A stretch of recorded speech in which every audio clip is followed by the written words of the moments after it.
join me in welcoming Mrs. Jussara Korngold. Jussara is the founder and president of the Spiritist Alliance for Books, a non-profit organization which has the sole aim to promote and disseminate the Spiritist philosophy in English as codified by Allan Kardec. Mrs. Korngold is one of the founders and directors of the Spiritist Group of New York, located in Manhattan, New York City. Mrs. Korngold is also a Spiritist writer, author of 3 books, and has been translating Spiritist materials and books since 1993.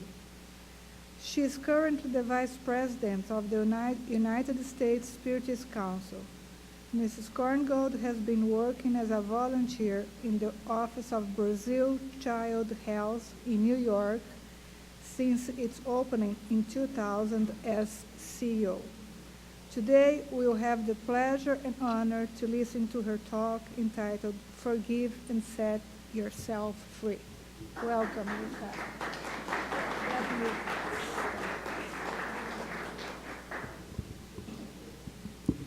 Hello, everyone. Did you have a nice lunch? Yeah, okay. So now that we are returning from our break, we are going to try to combine all the lessons that we had in the morning session, starting with the knowledge about and the understanding about Paul of Tarsus, then going through self-knowledge, and after that also combining the idea of thoughts, how they work, as Luis presented to us. Forgive and set yourself free. So, by understanding how the thought process happens, we will today realize the importance of starting thinking more about our thoughts, be more mindful of our feelings, of our actions, and of course, what we shelter within ourselves. In the Beatitudes, Jesus said, "Blessed are the merciful, for they will be shown mercy." Mercy consists in forgetting and forgiving offenses. It is proper for the advanced soul to forget offenses and to be above the insults that might be directed towards it. Well, from this we realize that we are not still evolved souls. We are in the process. We are trying through self-knowledge, to understanding, to everything that we've been trying to learn from Spiritism and put into practice, to realize that, changes need to be made within ourselves, and that in order for us to evolve and to reach this path, there are some things that we have to do about this. So in the question 886, Kardec asks, what is the true meaning of the word charity as Jesus understood it? It's interesting because we are talking about forgiveness. And then we go to a question that talks about charity, what it is to be charitable. And the answer is actually very interesting when the spirits mention to us the importance of benevolence, indulgence, and forgiveness. So if we wanted to practice charity, if we wanted to put love in action as we normally express ourselves when talking about charity, there is no way for us to achieve that without using benevolence, indulgence, and forgiveness. And forgiveness is the subject of our studies today. So sometimes forgiveness comes with a very high price. It's not so easy for us, just to say to people, okay, I forgive you. And most commonly, we understand the idea of forgiving, but not necessarily forgetting. And this is when the problem actually reaches us in our inner self. Like Luis was explaining this morning, we live in this hell about harboring hatred, holding grudges about someone that doesn't even realize what we feel about them. So it's absolutely a personal thing. So one thing that human beings do that is very intriguing is how many times we have to pay for one mistake. And the answer is 1,000 times. Humans are the only animals on earth who pay 1,000 times on the same mistake. Why we use the word animals? Because animals don't do that. People here that have their pets at home, they know that how true this is. When our pet misbehave and we are really mad with them, they realize, they understand. But after a while, they come to us with all their love and unconditional love. So they forgive us. They are capable of forgiving us, of putting behind something, a misaction that they did. In terms of human beings, we don't do that. We remember the fault over and over and over again. And when we engage in our confrontation, how many times we catch ourselves saying, "Oh, but do you remember when you did that to me? I forgave you, but I still have not forgotten what you have done." So we keep repeating that and pointing our fingers to others. So the thing is, when we are engaged in these dynamics, it's very difficult for us to say that we are ridding ourselves of a negative sentiment, right? And so is it fair for us to keep on blaming the other for the same mistakes over and over again? I imagine all of you will say, no, it's not. But how many of you would say, I don't do that? Please don't raise your hands. Okay? We know deep inside how hard it is for us to do that. And every time, what happens every time we remember the mistake of the other? We live the same anguish over and over again. It's like, our thoughts are so powerful. When we start thinking, and with the short ways, like Louise explained, more powerful thinking, we bring all the emotions to our physical body. And we are going to be seriously compromised. We're going seriously to compromise our physical body.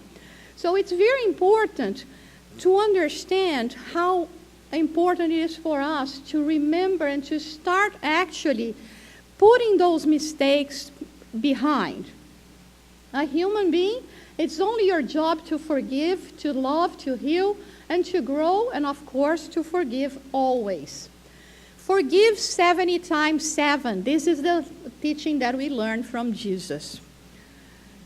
And there is an interesting story about Chico Xavier that we can find in this book, where a lady comes to Chico Xavier and to talk to him and say that she's really living a hard time with her family members, and husband is misbehaving, children driving her crazy.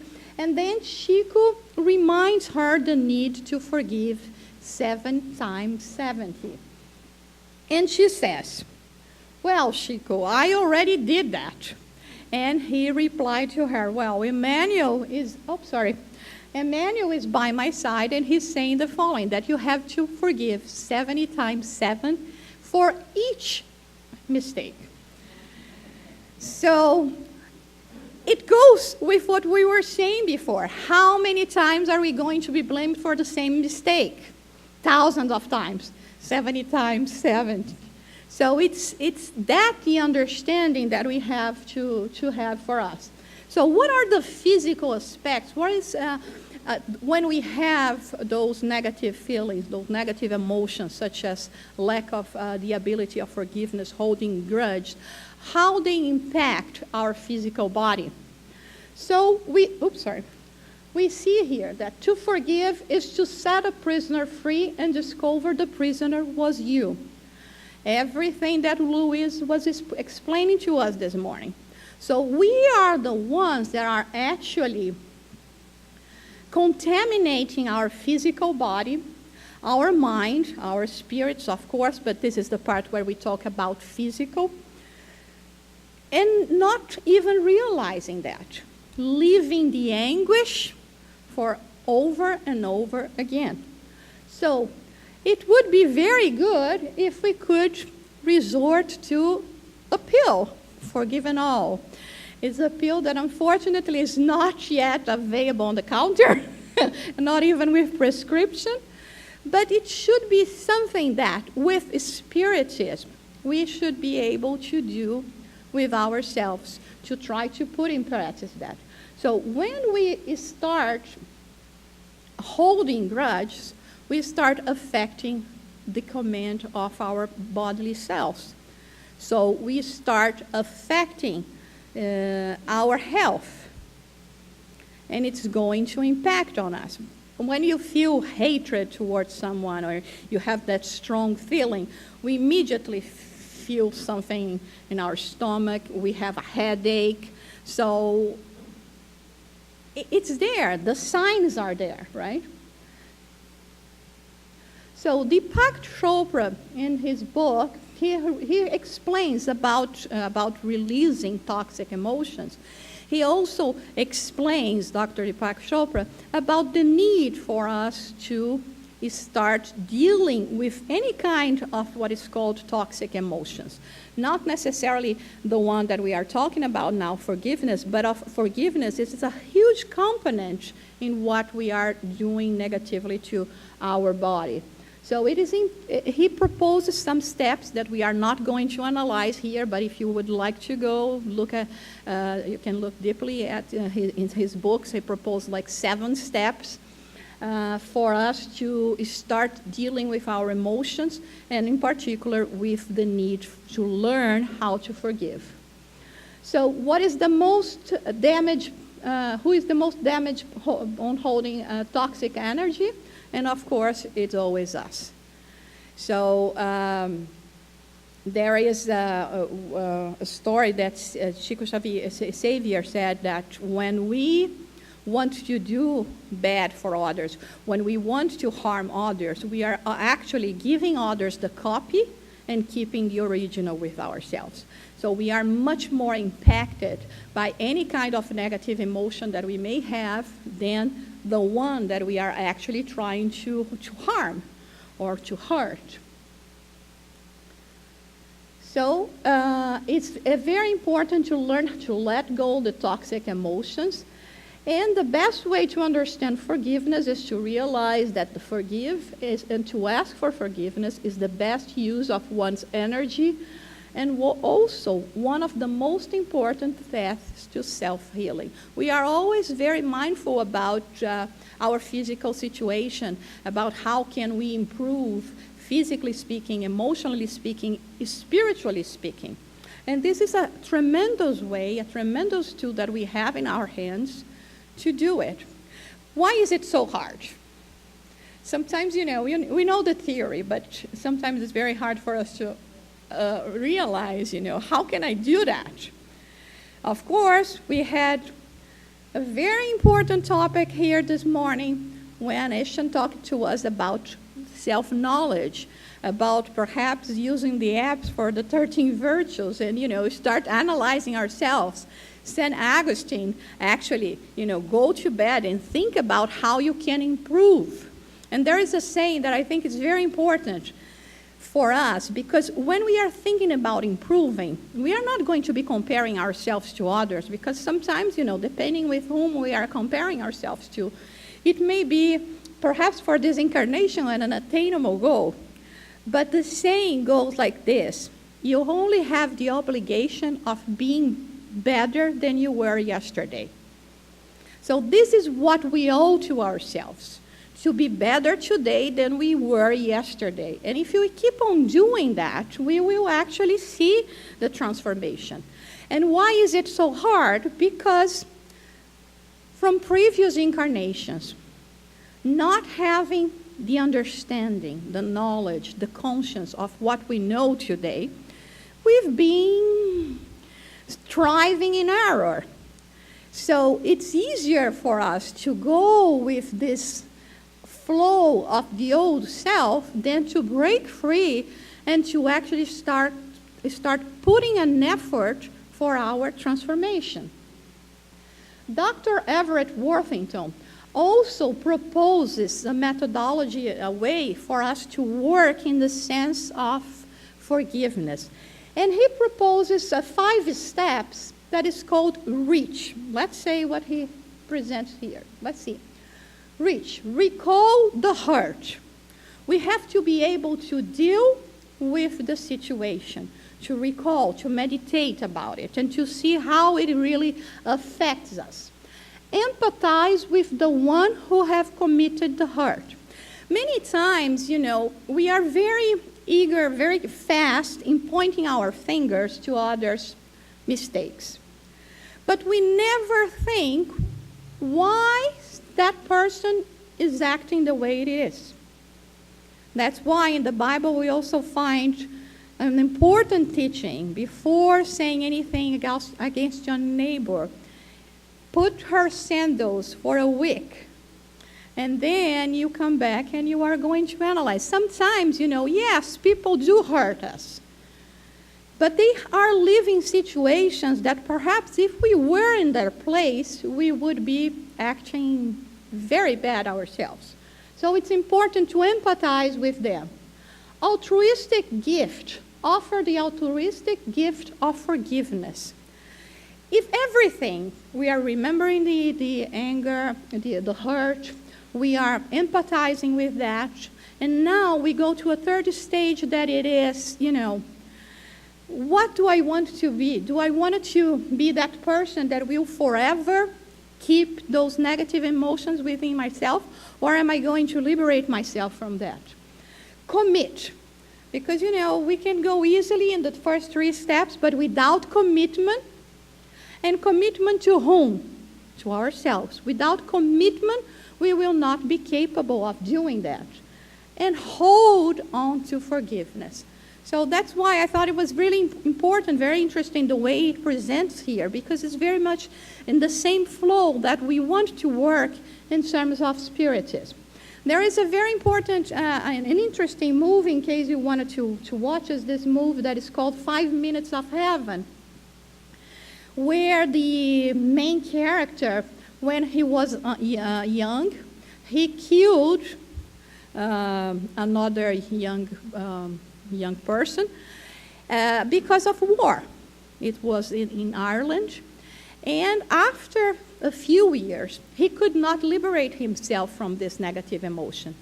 And so they, and with a TV program and etc., they put together a set where he would have the opportunity of meeting the brother of whom he had killed 19 years before.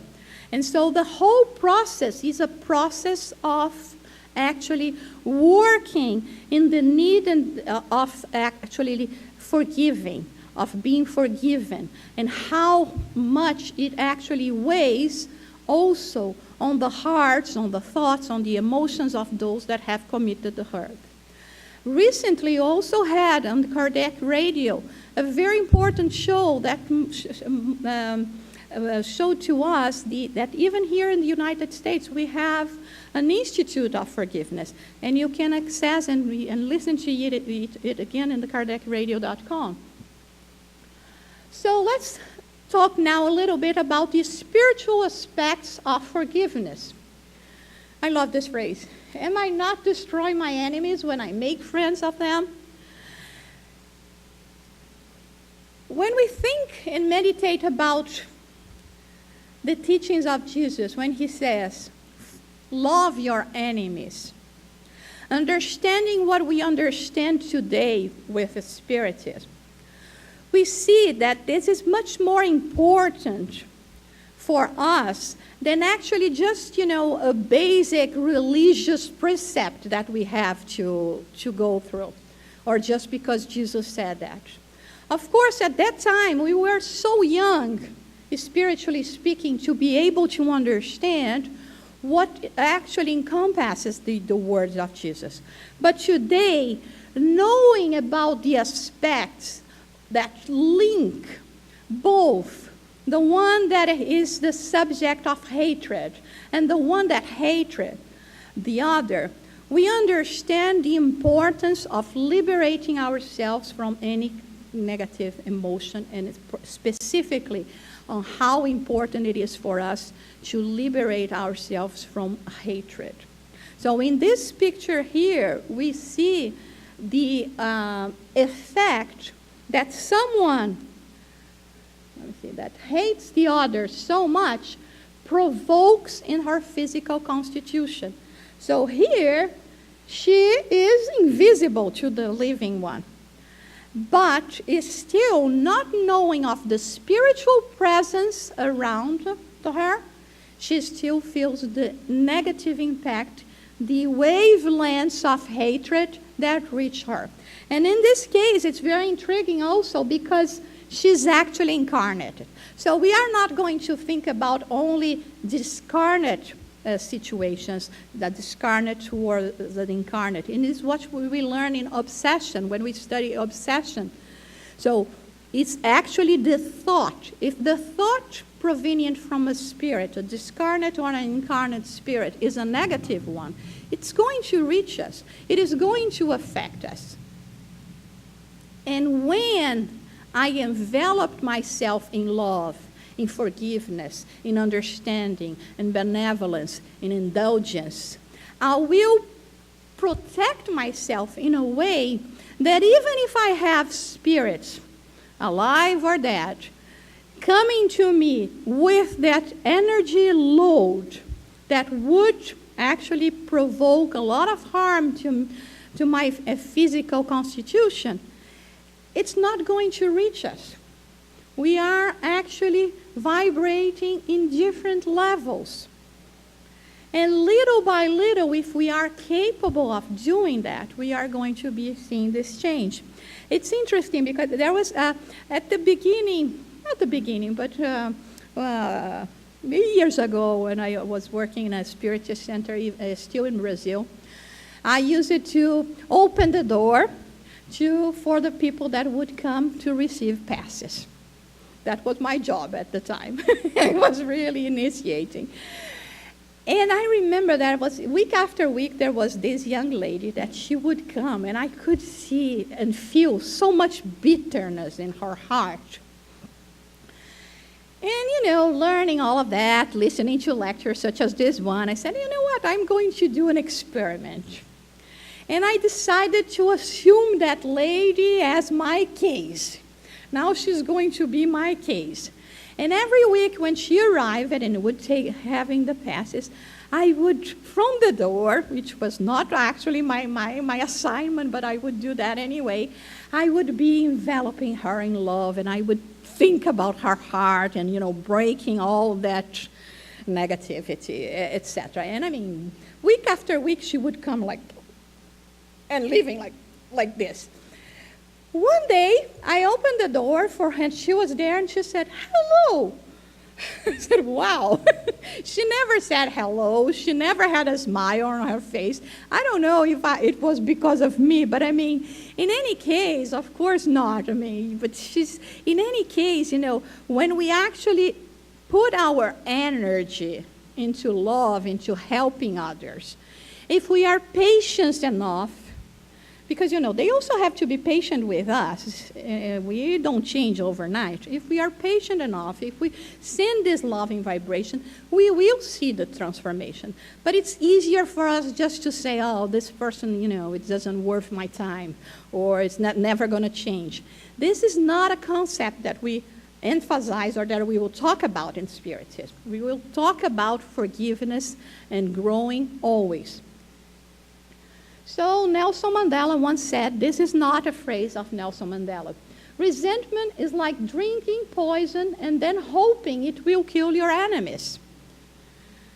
Which is, after the presentations that we had today, we will actually be capable of understanding even more how it impacts ourselves, and how we are going to be affected by that. So the process of forgiveness are the ones that we are going to present here, the 5 steps. Indignation. comprehension, compassion, mercy, and forgetfulness. So these are the steps that, according to Spiritism, we will go through when we are in the process of analyzing the hurt and how we are going to be able to put that behind us. But now we have another important process, that is the process of self-forgiveness. We sometimes are very hard on ourselves.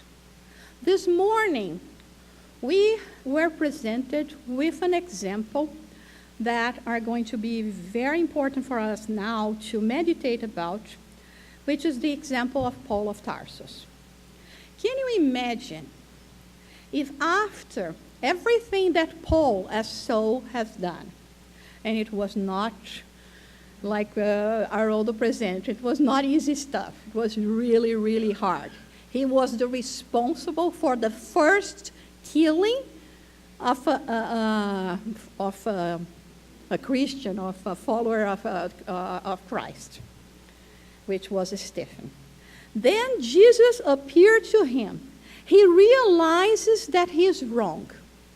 What if he would give himself to self-pity? Not forgive himself about what he had done in the past, and that was really heavy, really bad in that same incarnation. Well, probably we wouldn't be Christians today. I don't know. I mean, I'm a huge fan of Paul. And I think we actually owe Christianity to all the work of dissemination that he has done. But can you imagine if he were not able to forgive himself, to be true to himself, to acknowledge the error, and to be brave enough to reborn from the ashes and start working in the way he had to work? So this is the same thing we have to do with ourselves. Of course he felt guilty. Of course he felt remorse and repented from his errors. But he came to the point that he had to self-accept him, understanding that it was because he was ignorant of what was going on. He didn't know Jesus the way he started getting to know Jesus when he first appeared to him. And of course, after that, the grandiosity, which is the renewed behavior. So in every process that we go through, we are not necessarily just difficult and intransigent, strict with others. We are that with ourselves as well. Sometimes we do not forgive our errors. We do not forgive our mistakes. And it's very common for us to see that in the Spiritist community. When we first start getting to know Spiritism, when we first start learning about the processes and all the Spiritist philosophy, we go through a huge commotion. It's a lot of contradict feelings that fight within ourselves. Because we were one way, and now I understand that the way I was not the best way to be. And I know what I have to be. I can look before me where I have to reach, but it's still very hard. I'm still here, and I wanted to reach there. And so all this process about thinking, oh my God, I did that, and now I learned Spiritism that I shouldn't have done that. So it's when we have to start this process, the same road of Damascus that Paul went through, this process of self-healing, of self-forgiving, in order for us to rise in a renewed behavior. This is what normally I call the 3 R's of Spiritism, which is the following. Repentance. The first step for us to start renew ourselves in the situation is repentance. So related to heart purity, because it's an inward, sincere state of the heart, of mind, that sees the exceeding wrongness of the error committed. But we cannot stop here. If we stop here, we are not going to be able to go through the process of growing, of using our possibilities in this incarnation. Then we go to the second step, which is to repair, the reparation step, to make amends. So we have to be willing to make amends and to repair the errors we have committed. It requires courage to face the consequences of our actions and to admit them publicly and whenever necessary. So, repentance, repair. It's not enough for us just to say, oh, I didn't know better, so, everything is excused. No, we have to go through the process of making amends, of growing, of being capable of facing our previous inferiority and going in the direction of what we are going to become. And the third one, which is renewal. If we follow the inspiration of our hearts and also fulfill the needs of our hearts, we will reach the third stage, which is to find ourselves completely renewed in a process of regeneration. We are trying to get there. We cannot say that we are there yet. Okay, I think we are more in the second phase, but already understanding that there is a third phase and that it's going to happen to us. We are going to be renewing. We are going to be inhabitants of happier worlds, be able to be the ones that will help to conduct others, to enlighten others. We are in this process. So this is a very important process that we have to go through. Also because we understand and we know that the process of deep guilty in a negative way will also open us to negative influences, to spiritual attachments. Because they will take a lot of praise, they will really feel happy when they see that they are trying to diminish us, when we keep only thinking, I'm not worthy of that. Do you know how hard sometimes it is for us to come here and to talk about this? I'm thinking while I was preparing that, especially that slide when we talk about how many times we blame the other. Well, I don't see my husband, my son here. Where is he? Okay, so I feel more relieved. But I was thinking, how can I say that in front of my son when so many times I blame him from the same mistakes over and over again? It's so hard for us. But even knowing that we are still far from this model that we are learning from Spiritism, that we are trying to put in practice for ourselves, we still have to come here and to tell everyone at the same time that we are telling ourselves that we all need that we all need to understand that we have, our process. But in this process, we should never conform in staying all the time behind. In this process, we have to work for the constant improvement of ourselves. What better example do we have than the parable of the prodigal son? Just to remind us, remember that there is this man that he had two sons. One of them decided to stay with the father and work with the father, and while the other one said, give my money, my inheritance, and I'm going to the world. Did all the crazy things he had to do, and after a lot of suffering, he realized how wrong he was, and he returned to home. And he was not expecting the forgiveness of the father. Here, we are not talking only about filial love. We are talking in a metaphorical way about the love of the Father to all of us, of always giving us our freedom, the free will that we have, the possibility that we have to learn from ourselves, but receiving us back when we are ready to understand that sometimes we have been tracking roughly paths and that we should go in a different direction. So this is the example, the ultimate example of forgiveness, of receiving us back, of giving us all the love and all the opportunities that will may have to continue our process of growth.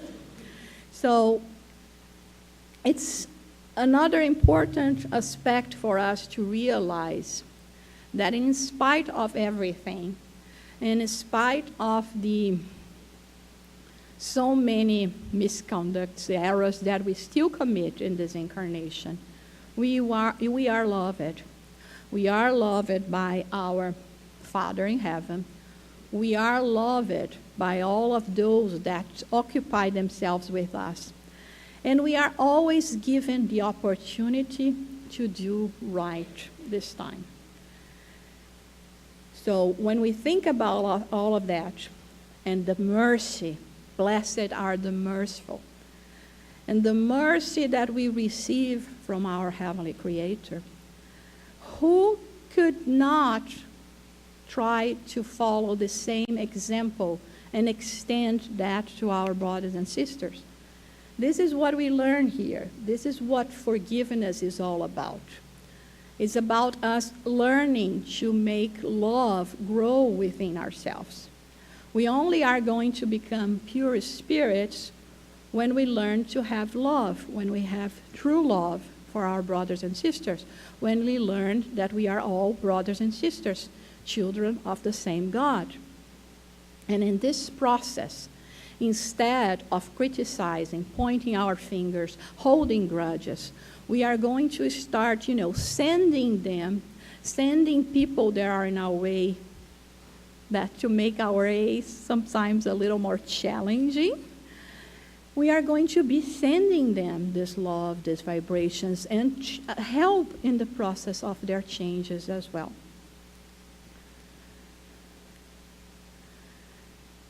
And Jesus also taught us the same need of forgiveness.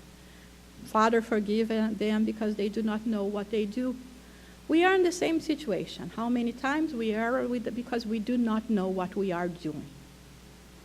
So now, more conscious, with more knowledge, we are more responsible for our actions. And of course, we have to try to do better this time. The important thing here, if we have actually to give a message, and of course, when we prepare, when we come together in such as this one, we have so many opportunities of, being with among loving hearts, of learning new concepts, of being able to meditate about everything that everyone is giving to us during the day. But the aspect of forgiveness and self-forgiveness is something that we really have to bring for ourselves, because it is actually what is going to help us to go to the next step.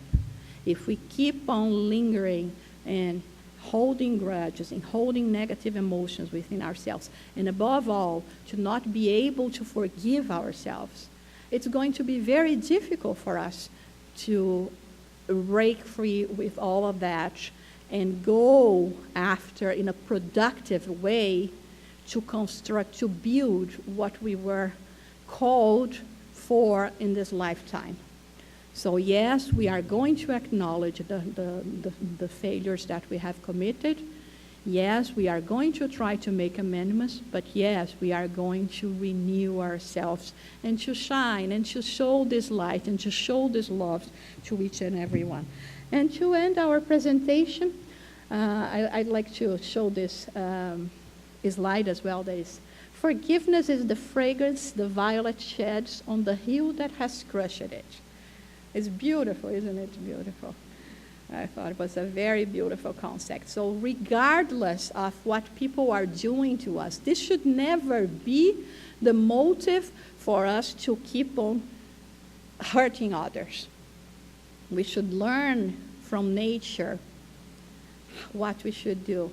And no matter what, continue spreading this light, this perfume that we have so graciously received from Spiritism, that is the Spiritist doctrine.